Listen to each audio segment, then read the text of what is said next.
Individual ہے اسی کے رائٹس کو پروٹیکٹ کرنے کے لیے لا بنایا جائے گا، اور یہ لا بھی بنے گا by the consent of the people. اور یہ میں آپ کو اپنی پچھلی ویڈیوز میں بھی بتا چکی ہوں ڈیٹیل میں لاک کی فلاسفی کے بارے میں۔ اسی لیے جو اسٹیٹ ہے اس کو سبارڈینیٹ کیا گیا ہے، اور جو انڈیویژول ہے اس کو زیادہ اہمیت دی گئی ہے، زیادہ پرومیننس اس کو دی گئی ہے۔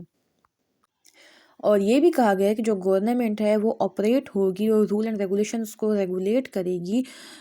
With the consent of the people, مطلب کہ لوگوں کی رضا کے ساتھ، پبلک انٹرسٹ کے ساتھ، نہ کہ اپنا جو تھرڈ اینٹی ہے یا گورنمنٹ ہے اس کے انٹرسٹ پہ۔ کنٹراسٹ ود ہوبس، اب اس میں جو لاک ہے اس کی فلاسفی جو ہے وہ کنٹراسٹ ہے ہوبس کے، مطلب کہ ہوبس کے بارے میں بھی میں اپنی پچھلے ویڈیوز میں لیکچر دے چکی ہوں، تو آپ وہاں پر بھی وزٹ کر سکتے ہیں۔ اب ہوبس یہ کہتا ہے کہ جو انسان ہے وہ اسٹیٹ آف نیچر میں کیاس اسٹیٹ میں تھا، اس کے بعد جو اسٹیٹ ہے اس نے انسان کو پروٹیکٹ کیا، اسی لیے جو ہوبس ہے وہ اسٹیٹ کو زیادہ اہمیت دیتا ہے کہ اسٹیٹ کی وجہ سے ہی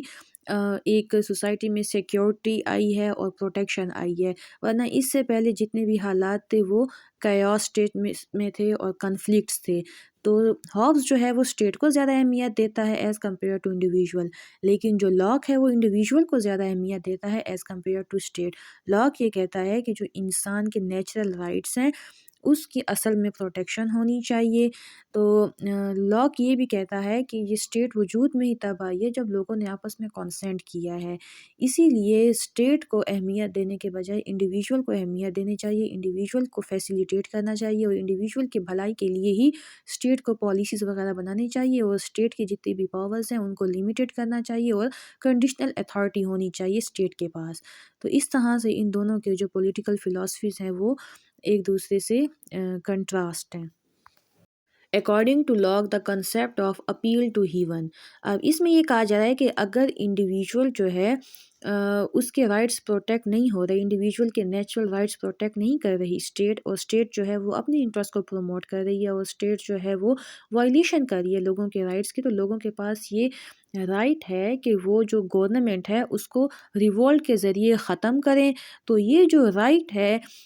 یہ کہلاتا ہے the concept of appeal to heaven, مطلب کہ جتنی بھی ٹائرینیکل گورننس ہے اس کو ریبیلین کے ذریعے ختم کرنا۔ تو لاک اس چیز کو کہتا ہے کہ یہ اپیل ٹو ہیون جو ہے یہ بھی لوگوں کا رائٹ ہے، اگر ان کے جو نیچرل رائٹس ہیں وہ گورنمنٹ یا اسٹیٹ پروٹیکٹ نہیں کر رہا۔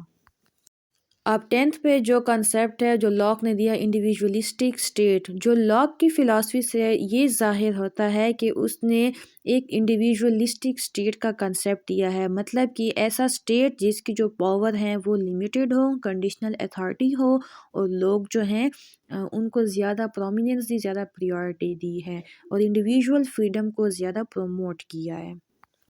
ویریبلٹی آف رائٹس، اب یہ انڈیویژول کے بارے میں کہتا ہے کہ انڈیویژول کے جو نیچرل رائٹس ہیں وہ ویری کر سکتے ہیں فرام کلچر ٹو کلچر یا پھر سوسائٹی ٹو سوسائٹی، مطلب ایک سوسائٹی میں جن رائٹس کو نیچرل رائٹس یا انیٹ رائٹس کہا جاتا ہے تو دوسری سوسائٹی میں اس سے مزید رائٹس کو شاید انیٹ رائٹ کہا جاتا ہے۔ مطلب کہ اگر ایک سوسائٹی میں صرف لائف، لبرٹی اور پراپرٹی کو نیچرل رائٹ سمجھا جاتا ہے، تو ہو سکتا ہے کہ دوسری سوسائٹی میں یا دوسرے کلچر میں لائف، لبرٹی، پراپرٹی، ایجوکیشن کو بھی نیچرل رائٹ سمجھا جاتا ہو، یا ہو سکتا ہے ایک سوسائٹی میں پراپرٹی کو نیچرل رائٹ سمجھا جاتا ہے تو دوسری سوسائٹی میں یا دوسرے کلچرز میں پراپرٹی کو نیچرل رائٹ نہ سمجھا جاتا ہو۔ تو اس طرح جو نیچرل رائٹس ہیں ایک انسان کے وہ ویری کرتے ہیں فرام کلچر ٹو کلچر، اسی کو کہتے ہیں ویریبلٹی آف رائٹ۔ مطلب کہ لاک کہتا ہے کہ جو نیچرل رائٹس ہیں وہ ایبسلیوٹ نہیں ہیں، وہ مطلب کہ ایبسلیوٹ نہیں ہیں، وہ ویری کرتے ہیں from culture to culture. Absolute تب ہوتے جب ہر سوسائٹی میں، ہر کلچر میں جو نیچرل رائٹس ہیں وہ سیم ہوتے۔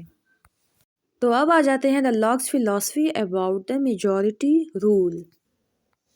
اب لاک کہتا ہے کہ جس طرح سوشل کانٹریکٹ ہوا تو سوشل کانٹریکٹ کے لیے ہر انڈیویژول کا کنسنٹ جو تھا وہ لازمی تھا، مطلب کہ سوشل کانٹریکٹ کرتے وقت یونینیمیٹی جو تھی وہ لازمی تھی۔ اس کے بعد کہتا ہے لاک کہ اگر ایک دفعہ سوشل کانٹریکٹ ہو گیا، اسٹیٹ وجود میں آ گئی، اس کے بعد اس اسٹیٹ میں وہی فیصلہ ہوگا، وہی پالیسی بنے گی جو کہ میجورٹی کہتے ہیں، جو کہ میجورٹی لوگوں کا فیصلہ ہے۔ جتنے بھی سبسیکوینٹ ایکشنز ہیں، جتنی بھی پالیسیز ہیں جو اسٹیٹ میں بنائی جائیں گی، وہ on the basis of the majority decision بنائی جائے گی، نہ کہ مائنورٹی۔ اب لاک نے اپنی فلاسفی میں کامن اور یونینیمس کنسینٹ کے بارے میں ڈفرینس بتایا ہے، ڈسٹنگوش کیا ہے دونوں کو۔ لاک کے مطابق جو یونینیمس کنسینٹ ہے وہ ایسا کنسینٹ ہے جیسے ایک کمیونٹی میں ہر انڈیویژول جو ہے راضی ہو، ہر انڈیویژول کی رضا شامل ہو، اس کو کہتے ہیں یونینیمس کنسینٹ۔ اور لاک کے مطابق یہ یونینیمس کنسنٹ جو ہے یہ ایک لارج اور بڑی سوسائٹیز میں، بڑی کمیونٹیز میں بہت مشکل ہے اور کافی ریئر ہے۔ اسی طرح آن دی ادر ہینڈ اگر دیکھا جائے کامن کنسینٹ، تو اس کامن کنسینٹ کو جو لاک ہے وہ کہتے ہیں میجورٹی کنسینٹ، مطلب کہ ایک کمیونٹی میں جو میجورٹی کا جو کنسینٹ ہوتا ہے اسی کو کامن کنسینٹ کہتے ہیں۔ اس میں ہر انڈیویژول جو ہے اس کی رضا ضروری نہیں ہوتی، کچھ مائنورٹی میں بھی ہوتے ہیں، لیکن کامن کنسینٹ اس کو کہتے ہیں جو کہ میجورٹی ہوتی ہے ایک کمیونٹی میں۔ اب اس میں لاک یہ کہتا ہے کہ ایک